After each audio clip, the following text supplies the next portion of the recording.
오늘 말씀을 준비하다 보니까 이 말씀은 그 내용이 조금 딱딱해질 수 있습니다.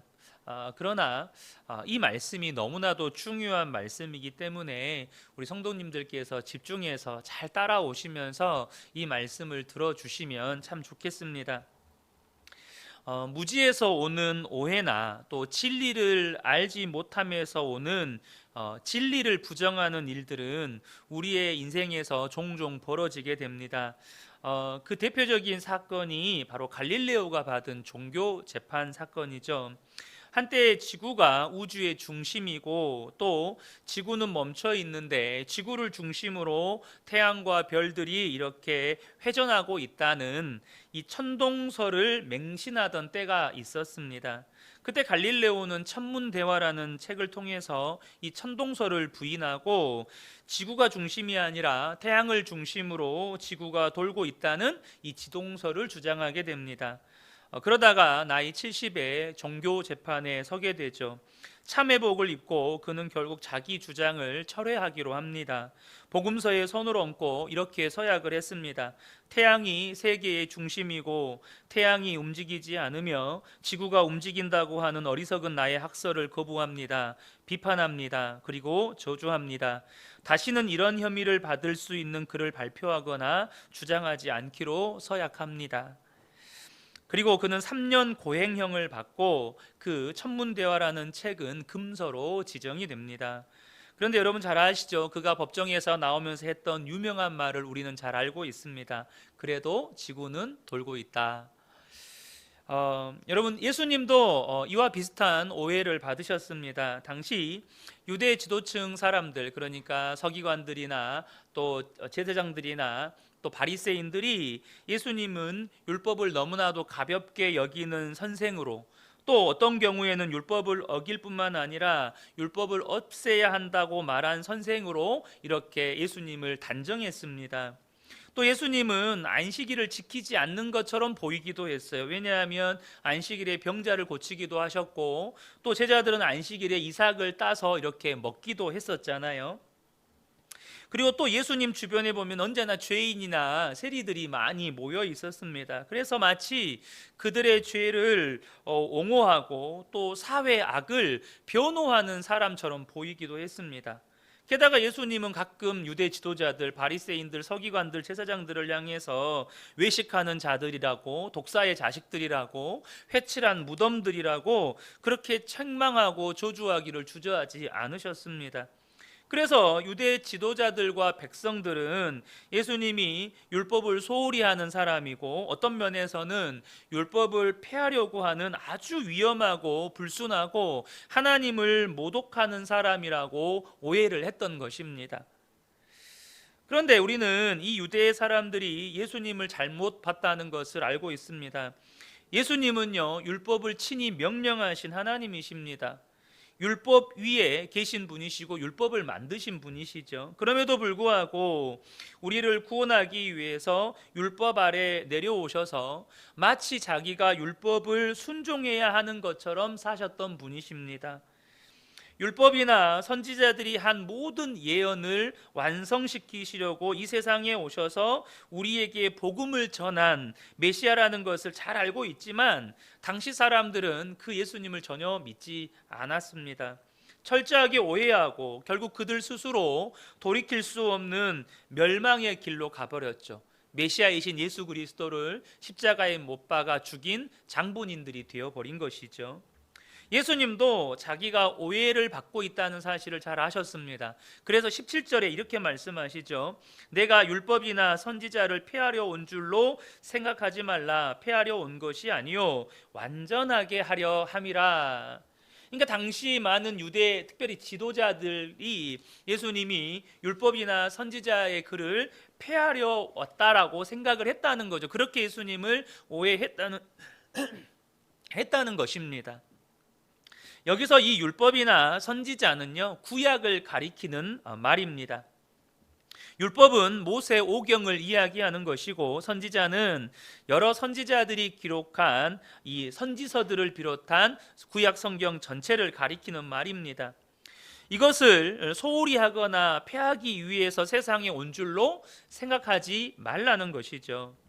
예수님은요, 한 번도 율법을 경시 여기는 말씀을 하신 적이 없고, 또 율법을 폐해야 한다고 주장하신 적이 없습니다. 오히려 거꾸로 율법이나 구약 성경을 절대적인 권위로 대하셨습니다. 18절과 19절이 바로 그 말씀입니다. 18절을 보면 진실로 너희에게 이르노니 천지가 없어지기 전에는 율법의 1.1획도 결코 없어지지 아니하고 다 이루리라.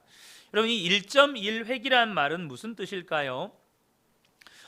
율법 그리고 선지자의 글은 구약 성경이라고 말씀드렸죠. 이 구약 성경은 히브리어로 기록이 되어 있습니다. 그런데 이 히브리어 알파벳에서 1획은 알파벳의 가장 작은 이 철자를 말하는 것입니다. 그리고 1점은 여러분 히브리어 원어 성경을 보면 그 히브리어 단어들 위에 모음을 의미하는 이 점들이 막 찍혀 있거든요. 이 점들을 바로 이 1점이라고 하는 거예요.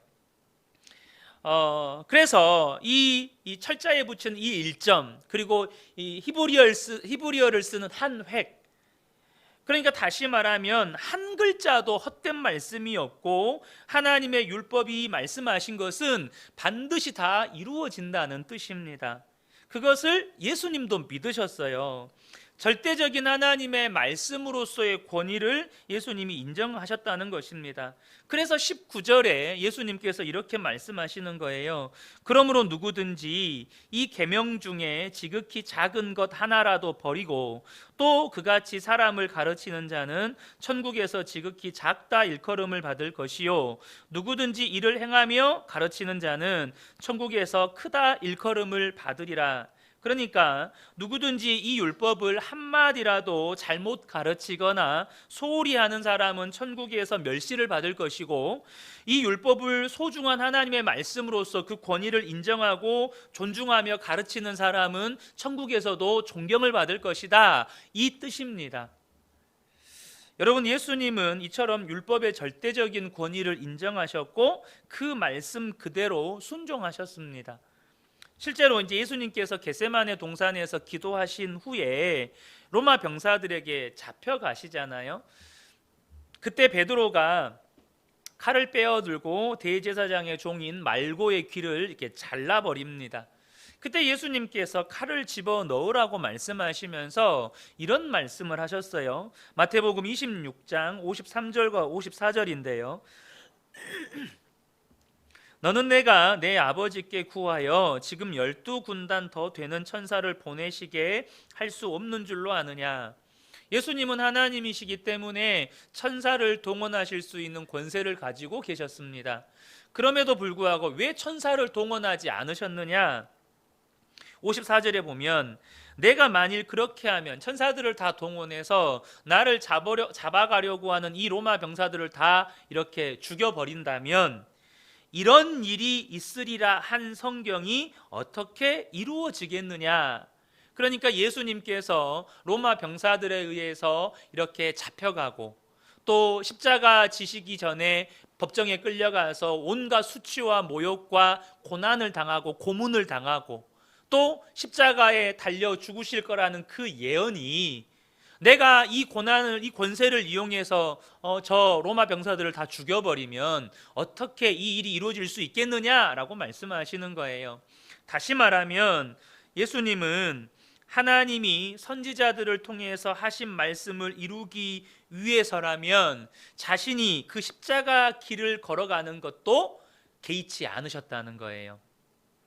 하나님의 말씀에 선지자들에 의해 쓰여진 예수님에 관한 예언의 말씀이 그대로 성취되기 위해서 그 하나님의 말씀에 순종하는 이유를 위해서는 자기 목숨도 아끼지 않으셨다는 것입니다. 그래서 여러분, 유대 지도자들이 예수님께서 율법을 폐하려 하신다거나 율법을 소홀히 여기신다고 하는 그들의 오해는 잘못된 것이죠. 먼저 우리는 이 본문 속에서 예수님을 통해서 정말 중요한 말씀을 대하는 태도를 배우셔야 합니다. 오늘날 예수 믿는 사람들 중에 구약에 대해서 성경이 말씀하시지 않은 이상한 태도를 취하시는 분들이 있습니다. 예를 들면 구약은 신약보다 못하다, 혹은 지금은 신약 시대니까 구약 성경은 안 읽어도 된다, 신약 성경만 읽고 붙들어도 된다. 또 심지어 구약에 있는 어떤 말씀들 있잖아요. 예를 들면 11조는 구약에 기록된 거니까 안 지켜도 된다, 막 이런 말씀들을 이렇게 하시는 것들을 간혹 가다가 접하게 됩니다.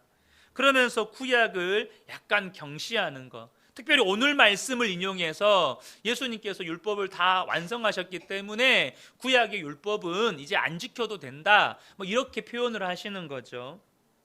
그런데 여러분, 성경을 대하는 태도는 예수님께 배워야 합니다. 아멘이십니까? 예수님께서 성경을 어떻게 대하셨는지 저와 여러분이 보셔야 한다는 거예요. 여러분, 신구약 성경은 동등한 하나님의 말씀이고 거룩한 계시의 말씀입니다.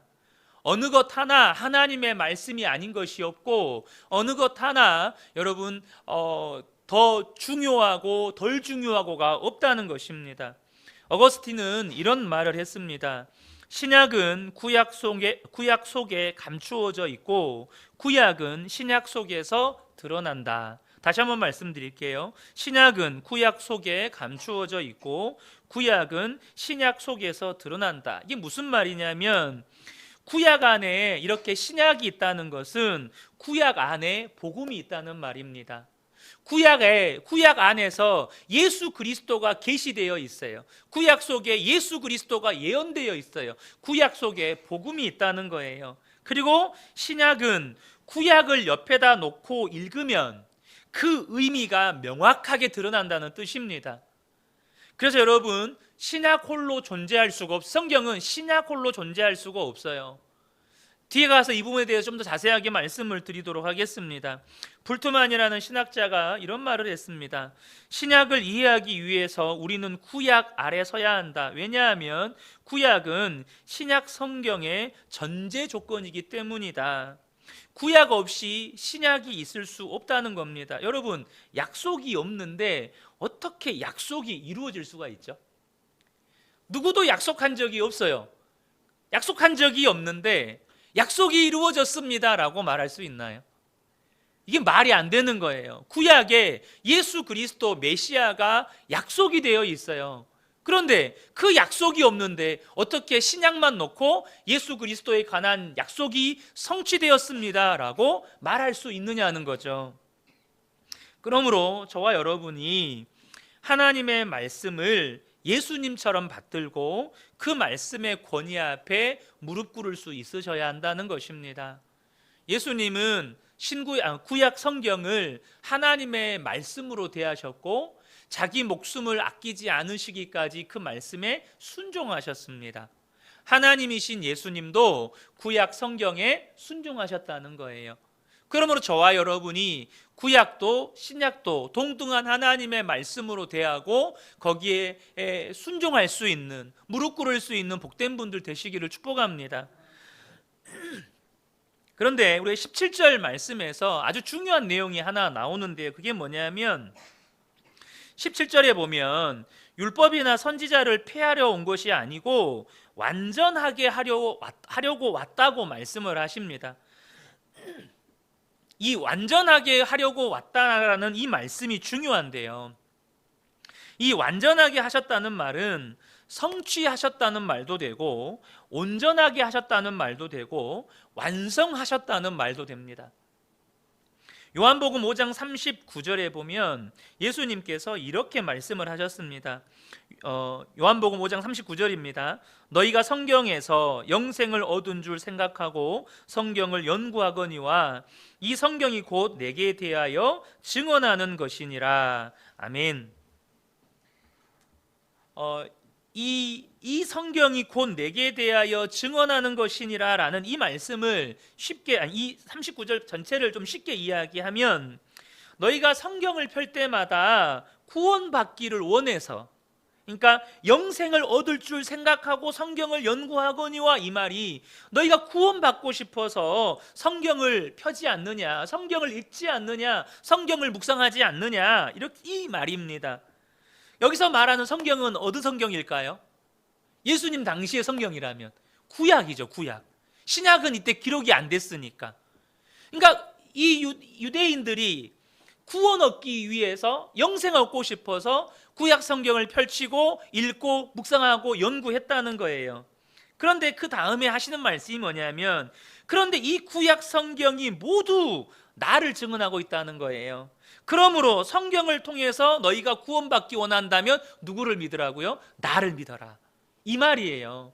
너희가 구원 얻기 위해서 읽고 있는 성경은 나를 증언하고 있으니 너희가 정말로 구원 얻기 원하면 나를 믿어라, 이 의미입니다. 예수님은 이 구약 성경이 예수님을 증언한다고 하셨습니다. 이 증언한다는 말은 손가락으로 가리킨다는 말이에요. 구약의 모든 내용들이 장차 오실 하나님의 아들 예수 그리스도를 이렇게 손가락으로 가리키고 있다는 뜻입니다. 그런데 드디어 예수님께서 구약의 말씀대로 세상에 오신 거예요. 구약의 말씀의 실체가 그동안에는 가리키고 있으면서 모든 구약의 이스라엘 백성들, 예수님이 오셨을 때 당시의 이스라엘 백성들도 구약 성경이 가리키는 거기를 보고 있었는데, 구약 성경이 가리키는 실체이신 예수님이 이 땅에 오신 거예요. 그러니까 실체이신 예수님께서 이 땅에 오셔버리니까 구약에 기록된 모든 말씀은 이제 그림자 역할을 하는 것입니다. 실체가 아니고 예수님의 그림자가 되는 거예요. 구약은 실체가 없는 데서 예수님을 예언하고 예수님을 예표하고 예수님을 상징하고 예수님을 가르쳤어요. 그렇게 예수님을 가리켰다고요. 근데 그 손가락으로 가리키던 예수님이 이 땅에 오신 거예요. 그러므로 구약에 기록된 모든 내용을 누가 완성하신 거예요? 예수님이 완성하신 거예요. 실체가 없던, 그림자였던, 상징이었던 그 예수님이 실제로 오심으로 말미암아서 실체가 되심으로 말미암아 구약의 모든 예언들을 완성시켜 버리신 거예요. 그래서 이 완전하게 하셨다는 말씀이 가진 첫 번째 의미가 뭐냐면 성취하셨다라는 의미입니다. 창세기 3장 16절에 보면 그때부터 예수님이 예언되어 있습니다. 예수 그리스도께서 장차 사탄의 머리를 깨뜨리시고 승리하실 거라는 원시 복음이 선포가 됩니다. 그 원시 복음이 선포된 그때로부터 말라기서까지 예수님이 오실 것을 예언하고 예수님이 어떻게 탄생하실 것인지, 또 예수님이 어떻게 세상을 사실 것인지, 예수님이 어떻게 가르치실 것인지, 어떻게 죽으실 것인지, 어떻게 부활하시고 승천하실 것인지, 예수님을 통해서 세상이 구원받을 것까지 모든 것이 구약 성경에 다 예언되어 있습니다. 그런데 이 예언이 예수님이 세상에 오심으로 말미암아서 다 성취되어 버린 거예요. 그러므로 예수님은 율법과 선지자들의 글이죠, 쉽게 말하면 선지자들의 말씀을 성취하셔서 구약을 완전하게 하신 분이에요. 왜냐하면 성취하기 전까지는 아직은 불완전해요. 왜냐하면 그 완전하게 이루어진 것이 오지 않았잖아요. 근데 예수님이 오심으로 말미암아 불완전했던 말씀, 불완전했던 예언이 완전하게 되어져 버린 거예요. 두 번째로 예수님께서 완전하게 하셨다는 말은, 율법을 완전하게 하셨다는 말은 뭔 말이냐면 율법을 종결시켰다라는 뜻입니다. 율법을 종결시켰다.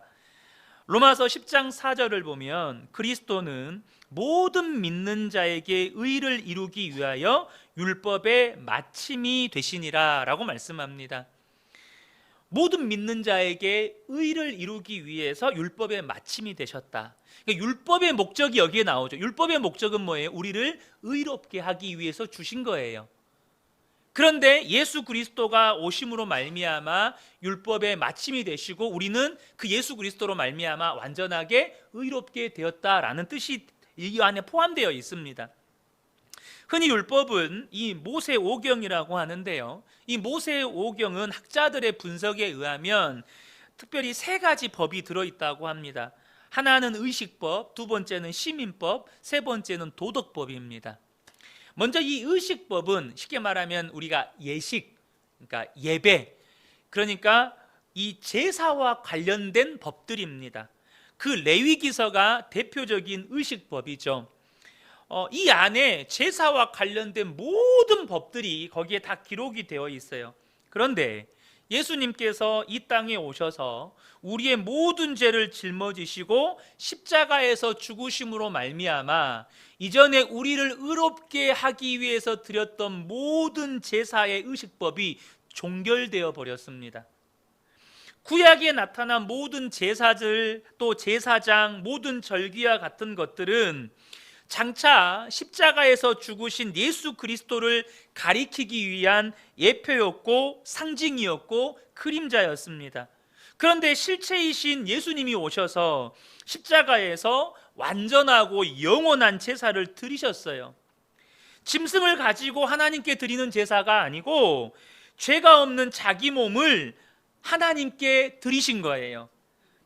다른 대제사장이 필요가 없었습니다. 예수님이 대제사장이 되셔서 자기 몸을 하나님께 드리셨어요. 완전하고 영원한 제사, 두 번 드릴 필요가 없는 제사를 드려버리신 거예요. 그래서 히브리서 10장에 보면 이 제사에 대해서 자세하게 설명이 되어 있는데, 이 예수님께서 십자가에서 단번에 드려버리신 영원하고 완전한 제사가 우리에게 어떤 의미가 있냐, 14절과 18절을 보면 히브리서 10장 14절입니다. 그가 거룩하게 된 자들을 한 번의 제사로 영원히 온전하게 하셨느니라. 한 번의 제사로 말미암아 그 전에 동물의 피로는 완전히 씻을 수 없는 모든 죄를 완전하게 씻어버렸다는 거예요. 그래서 더 이상 불완전한 제사가 아니라 온전한 제사를 드려버렸다는 것입니다. 그리고 18절에 이것들을 사하셨은즉 다시 죄를 위하여 제사 드릴 것이 없느니라. 이젠 다른 제사가 필요하지 않다는 것입니다. 십자가로 모든 제사가 종결되었습니다. 구약의 모든 제사장의 규례도 다 종결되었습니다. 심지어 십자가로 구약에 있었던 성전도 필요가 없게 되었습니다. 이제는 누가 성전이 되었어요? 우리가 성전이 되어버렸어요. 우리가 성전이 되어버렸다고 말씀하고 계세요. 놀라운 은혜 아닙니까? 여러분, 저와 여러분이 구약시대를 살고 있었다면 정말 여러분 성전 건축 열심히 하셔야 돼요. 저와 여러분이 구약시대를 살고 있었다면 제사 열심히 드리셔야 됩니다. 매주일마다 소 한 마리, 양 한 마리, 그것도 아니면 비둘기 한 마리 끌고 오셔가지고 주일마다 소 잡고 양 잡고, 이 작은 교회에도 우리 성도님 숫자만큼 소 잡아야 되니까 저는 매주일마다 소 40마리씩 잡아야 됩니다. 우리 교회 난리 납니다. 피바다 됩니다. 피바다 돼 여기가. 근데 그 모든 구약의 제사법이 종결되어 버렸다는 것입니다. 이 시민법이라고 하는 건요, 두 번째는 시민법인데, 이 시민법이라고 하는 건 이스라엘이 하나님의 택한 백성, 하나님이 다스리시는 하나님 나라의 백성으로 살아가야 할 때, 그 하나님 나라 백성으로 살아갈 때 지켜야 할 여러 가지 규례들을 말하는 겁니다. 대표적으로 음식, 먹어야 될 음식, 먹지 말아야 될 음식, 또 의복, 재산, 토지, 또 각종 병에 대한, 특별히 나병, 이런 피부병 있잖아요. 그런 병에 대한 조치들, 이런 것들을 시민법이라고 구분을 합니다. 그런데 예수님이 오시면서 이 시민법도 끝이 나버렸어요. 왜냐하면 하나님의 택함 받은 이스라엘 백성들이 하나님이신 예수님을 처형해 버렸어요. 왕이신 예수님을 처형해 버렸어요. 예수님을 믿지 않고 예수님을 십자가에 처형해 버림으로 말미암아 이스라엘 백성이 하나님의 택한 백성이 될 자격을 상실해 버렸습니다. 선민이 될 자격을 상실해 버린 거예요. 더 이상 선민이 아닌 거예요. 더 이상 선민이 아니기 때문에 그들은 이 선민을 위해서 하나님 나라 백성을 위해 주셨던 그 시민법이 의미가 없어져 버렸어요. 그리고 대신에 이방인을 포함한 예수님을 믿는 모든 성도들이 거룩한 백성들이 된 거예요. 그러니까 혈통적인 이스라엘 백성들에게 주었던 그 시민법들은 다 폐지가 되었다는 것입니다. 그러니까 이스라엘 백성들을 위해 주셨던 이 시민법은 의미가 없어져 버렸다는 거예요. 세 번째는 도덕법인데요. 이 도덕법은 이 10계명을 기본으로 한 도덕률입니다. 이 도덕률은 하나님의 마음을 우리에게 전해주는 아주 중요한 법입니다. 그래서 10계명에 이 하나님의 마음이 집약되어 있어요. 이것이 하나님이 우리에게 무엇을 요구하시는지를 아주 잘 보여주고 있습니다. 그래서 이 도덕법은 폐기가 되지 않습니다. 도덕법에는 하나님의 마음이 담겨져 있거든요. 우리를 향한 하나님의 마음이 담겨져 있기 때문에 이 도덕법은 영원히 폐기가 되지 않습니다. 단 예수 그리스도께서 오셔서 이 도덕법을 완성하시고 온전케 하셨다는 거예요. 마태복음 22장에 보면 한 율법사가 예수님께 찾아와서 율법 중에 제일 되는 율법이 뭐냐고 물어봅니다. 그때 예수님이 뭐라고 대답하십니까? 마태복음 22장 37절부터 40절을 보면 예수께서 이르시되 내 마음을 다하고 목숨을 다하고 뜻을 다하여 주 너의 하나님을 사랑하라 하셨으니 이것이 크고 첫째 되는 계명이요 둘째도 그와 같으니 내 이웃을 내 자신같이 사랑하라 하셨으니 이 두 계명이 온 율법과 선지자의 강령이니라. 여기서도 율법과 선지자가 나오죠. 모든 율법과 구약 성경을 두 가지로 요약하면 하나님을 사랑하고 이웃을 사랑해라. 10가지로 요약하면 10계명이고 그것을 두 가지로 요약하면 하나님을 사랑하고 이웃을 사랑하라는 거예요. 이 말씀 속에 압축되어 있는 것이 도덕법인데 예수님께서 이 도덕법을 완성하셨다는 거예요. 예수님은 목숨을 다해서 하나님을 사랑하셨고 자기 목숨을 버리기까지 우리를 사랑하셨습니다. 그래서 예수님을 통해서 이 도덕법이 온전해졌고 완성되었다는 거예요. 우리는 도덕법을 지키지 못해요. 그러나 예수님이 오셔서 십자가에서 우리 대신 다 지켜주셨습니다. 무엇보다도 우리는 이미 죄를 범한 죄인이에요. 그래서 율법에 의하면 우리는 다 저주받아야 되고 다 죽어야 합니다. 그런데 예수님께서 오셔서 십자가에서 우리가 받아야 될 저주와 죽음을 모두 대신 받아주셨습니다. 그러므로 그분이 율법을 완전하게 하시고 율법을 완성하셨다는 거예요. 그러니까 이 두 가지 사실을 모르는 사람은 아직도 기독교의 핵심 교리를 아직 모르고 있는 것입니다. 예수님이 십자가에서 죽으시고 부활하심으로 율법 가운데 소위 도덕을 가르치는 아주 소중한 법을 완전하게 하셨고 완성하셨습니다. 우리 대신 주님이 완전하게 지켜주심으로 또 우리가 받아야 할 저주를 예수님이 대신 받아주심으로 율법을 완전하게 하시고 완성시켜 주신 거예요. 그러므로 저와 여러분이 이 예수님 때문에 지금 엄청난 축복을 누리고 있다는 사실입니다. 고린도후서 3장 15절부터 18절을 보면 우리가 어떤 복을 누리고 있는지를 가르쳐 줍니다. 고린도후서 3장 15절부터 18절입니다. 오늘까지 모세의 글을 읽을 때에 수건이 그 마음을 덮었도다. 그러므로 언제든지 주께로 돌아가면 그 수건이 벗겨지리라. 당시 유대인들은 예수님을 인정하지 않았어요. 예수님을 믿지 않았어요. 그들은 불신앙을 가지고 있었습니다. 그러다 보니까 이 불신앙이 그들의 마음을 덮고 있었어요. 그게 이 수건이 그 마음을 덮었다라는 표현을 쓰는 겁니다. 수건이, 불신앙이 그들의 마음을 덮다 보니까 구약을 읽어도 그게 무슨 말인지를 모르는 거예요.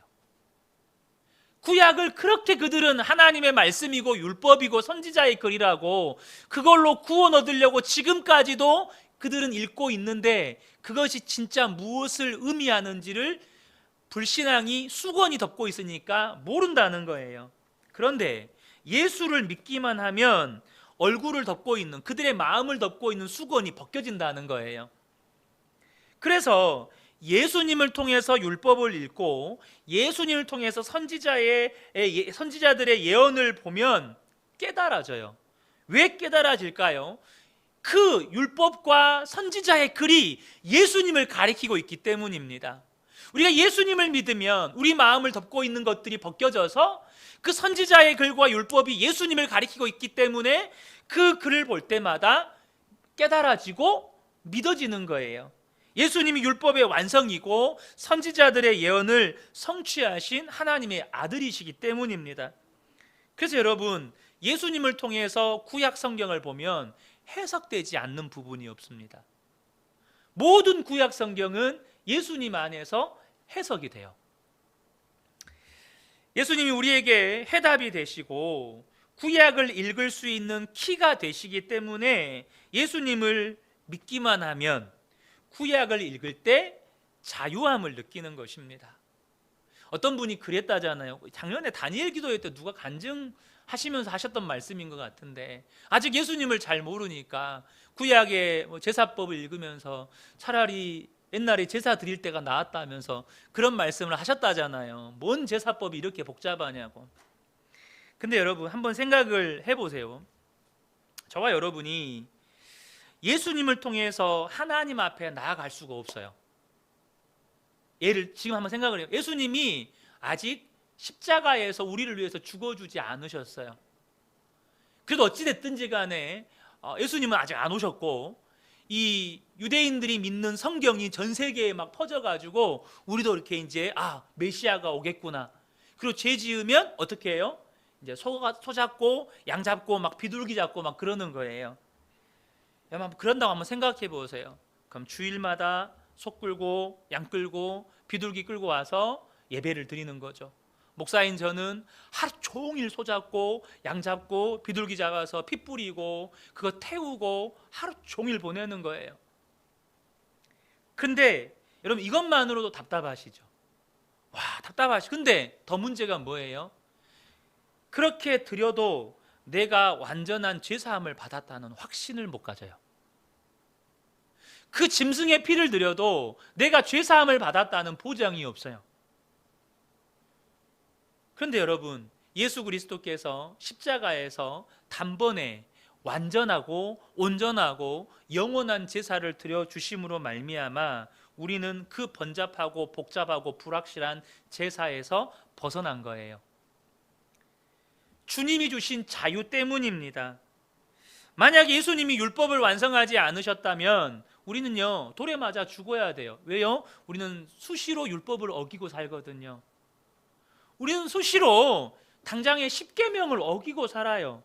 나 외에 다른 신을 내게 두지 말지니라 1계명부터 우리는 어기고 살아요. 돈 사랑하고 세상 성공 사랑하고 세상 명예 사랑하고 그렇게 우리는 살아요. 근데 우리가 그렇게 율법 어기면 성경에 뭐라고 되어 있어요? 돌로 쳐서 죽이라고 되어 있어요. 누가 살아남습니까? 우리가 예수님 때문에 이 율법으로부터 자유하지 못했다면 우리는 우리 영혼을 갉아먹는 죄책감과 정죄의식에서 벗어날 수가 없는 거예요. 내가 또 율법을 어겼는데, 근데 이번 주에는 도저히 소를 살 돈이 없네, 도저히 양 살 돈도 없네, 비둘기 살 돈도 없네, 어떻게 하지? 밀가루 가지고 가야겠다, 이렇게 되는 거죠. 만일 예수님께서 우리를 율법으로부터 자유케 해주지 않으셨다면 우리는 오늘도 구원을 얻기 위해서 내가 하나님을 기쁘시게 하기 위해서 무슨 선행을 해야 되나, 내가 하나님의 마음을 감동시키기 위해서 어떤 열심으로 헌신하고 봉사해야 되나, 이 부담에서 벗어나지를 못하는 거예요. 여러분, 그런 마음으로 무슨 기쁨이 있고 그 마음에 무슨 평강이 있고 그 마음에 무슨 자유함이 있겠어요? 그냥 당시 예수님 당시에 유대인들에게 있어서, 이스라엘 사람들에게 있어서 수고하고 무거운 짐진 자들아 할 때 이 수고하고 무거운 짐은 율법의 짐이었어요. 그들이 구원받기 위해 끊임없이 하나님 앞에 제사드리지만 구원의 확신이 없고, 그들이 정말로 목숨을 걸고 안식일을 지키지만 구원의 확신이 없는 거예요. 근데도 매번 지켜야 되는 그 제사에 드려지는 제물이며 그 안식일의 규례며 그들이 숨통을 옥죄는 거예요. 여러분, 그러나 예수님께서 우리를 위해서 율법과 선지자를 온전케 하시고 우리를 그 율법에서 자유케 하심으로 우리가요 오늘날 자유와 기쁨으로 신앙생활을 할 수 있는 거예요. 우리가 비록 그 율법을 다 지키지 못해요. 당장 십계명에서 우리는 또 내 마음 가운데 하나님이 아닌 다른 것이 또 슬며시 들어와서 그것에 내 마음이 쑥 끌려가 있어요. 근데 예수님께서 십자가에서 율법을 완전히 이루어 버리셨어요. 그래서 우리는 그 예수님 때문에 그 예수님 붙잡고 하나님 앞에 나아갈 수가 있는 거예요. 구약의 백성들은요, 혹시 제사들이 다 죽으면 어떻게 하지? 내가 그런 죄 짓고 왔는데 혹시나 죽으면 어떻게 하지? 이렇게 두려워 떨면서 제사를 드리는 거예요. 문제는 너무나도 안타깝게도 오늘날 현대 교회 안에도 이 율법주의가 자리 잡고 있는 현실이 있다는 겁니다. 어떤 교회는 하나님의 말씀을 가지고 성도들을 숨도 못 쉬게 만들어요. 순종해야 복 받습니다. 당신이 지금 성도님이 지금 그런 거는 지금 하나님 앞에 헌금 생활 제대로 안 해서 그래요. 기도 생활을 안 해서 그래요. 주일 성수를 안 해서 그래요. 봉사를 안 하니까 하나님이 복을 주실 수가 없죠. 그렇게 말씀으로 성도들의 숨통을 옥죄입니다. 제가 얼마 전에 어떤 장로님을 만나서 잠깐 대화를 나눴는데 그분이 이런 말씀을 하시더라고요. 자기는 예배는 경건하게 드려야 된다고 생각을 하신대요. 근데 어떻게 예배 시간에 박수를 치면서 찬양을 할 수 있느냐는 거예요. 여러분, 경건함과 엄숙함은 다릅니다. 경건함은 거룩함이에요. 그러니까 경건함으로 예배를 드린다는 것은 거룩함으로 예배를 드린다는 거예요. 여러분, 다윗은 절대 그분의 율법적인 시각으로 보면 다윗은 절대 경건한 사람이 아닙니다. 왜냐하면 바지가 내려갈 정도로 춤을 추면서 하나님을 찬양했거든요. 그러니까 다윗은 이렇게 불경건한 사람일 수가 없는 거예요. 하나님께 경건함으로 예배한다는 건 거룩함으로 예배하는 거예요. 거룩함과 하나님을 향한 경외함을 가지고 예배하는 거예요. 근데 봐보세요. 그 하나님을 향한 경외함은 자녀가 아버지를 사랑하는 마음과 더불어 그 아버지가 내가 무언가를 잘못했을 때 때로는 아버지가 매를 들잖아요. 그래서 내가 뭔가를 잘못한 것이 있으면 그 하나님을 향한 두려운 마음을 가져요. 그게 경외함입니다. 근데 여러분, 아버지가 무섭다고 나를 사랑하는 아버지 난 앞으로 안 봐요 하고 집 나가는 자식이 있습니까? 그 아들이요, 아버지가 나를 사랑한다는 걸 아는 아들은요, 아버지가 너 싫어, 아빠는 이제 너 아빠 안 할 거야, 이 말이 더 무서운 겁니다. 절대 아버지랑 안 떨어지려고 하죠. 또 뭐 이런 것도 있죠. 하용조 목사님은요, 우리나라 사실 경배와 찬양학교를 통해서 한국교회 예배갱신을 위해 굉장히 또 한때 한국교회를 섬겼던 온누리교회도 여러분 예배 시간에 하나님을 찬양할 때 손 들고 찬양하기까지 7년이 걸렸대요. 어떻게 손을 들고 찬양을 합니까? 그 손 들고 찬양하는 걸 반대하는 성도들 때문에 특별히 남자 성도들이 그러셨대요. 남자 성도들이 반대를 많이 하셔서 그 손 들기까지 7년이 걸렸다는 거예요.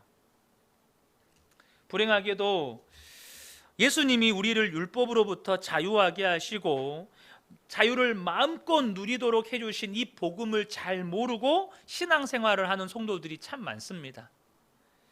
여러분, 우리는 율법으로부터 자유케 되었기 때문에 구약 성경도 복음서를 읽는 것처럼 읽게 되는 거예요. 사실 구약 성경을 읽는 것이 어떤 부분은 그냥 역사 이야기 스토리처럼 쭉 진행되지만 어떤 부분은 율법 막 이런 것들이 나오는 부분들은 굉장히 어렵죠. 근데 여러분, 예수님께서 이 구약에 기록된 모든 말씀을 성취하시고 완전케 하시고 종결시키셨어요. 그런데 우리가 율법으로부터 자유함을 얻었다는 것을 알고 예수님을 통해서 이 구약을 읽으면 의미가 달라지는 거예요. 왜요? 와, 내가 이 무거운 짐에서 자유함을 얻었네.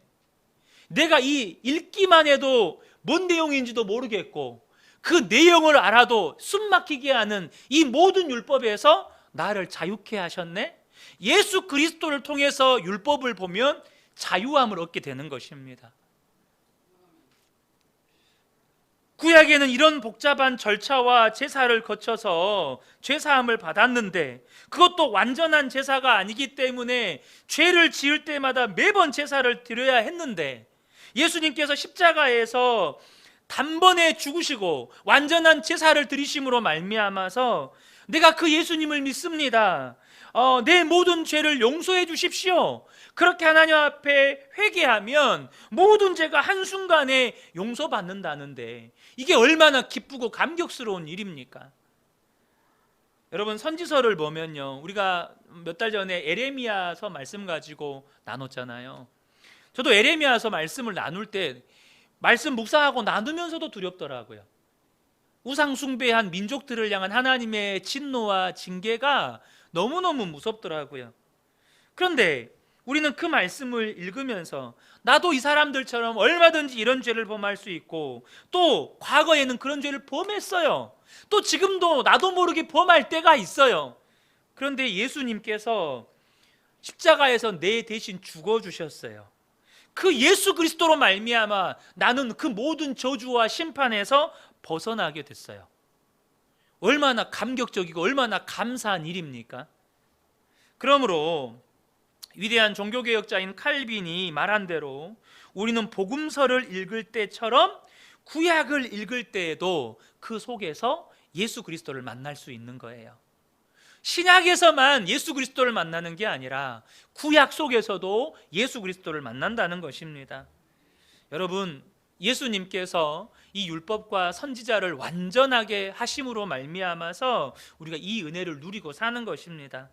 혹시 아직도 자유함이 없이 때로는 하나님 앞에 나아가는 것이 두렵고 죄책감 속에서 신앙생활을 하고 계시는 분이 계십니까?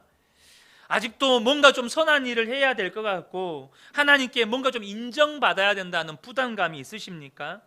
여러분, 모든 짐을 내려놓으시기를 축복합니다. 예수님께서 율법과 선지자를 완성하셨고 종결시키셨습니다. 그래서 우리를 자유케 하셨어요. 그러므로 저와 여러분, 우리 모든 성도님들이 이제는 신앙생활을 자유함으로 하시기를 축복합니다. 자유함으로, 기뻐함으로, 감사함으로 우리 예수님 찬양하면서 그렇게 신앙생활 해가시는 복된 분들 되시기를 예수님의 이름으로 축복합니다. 아멘.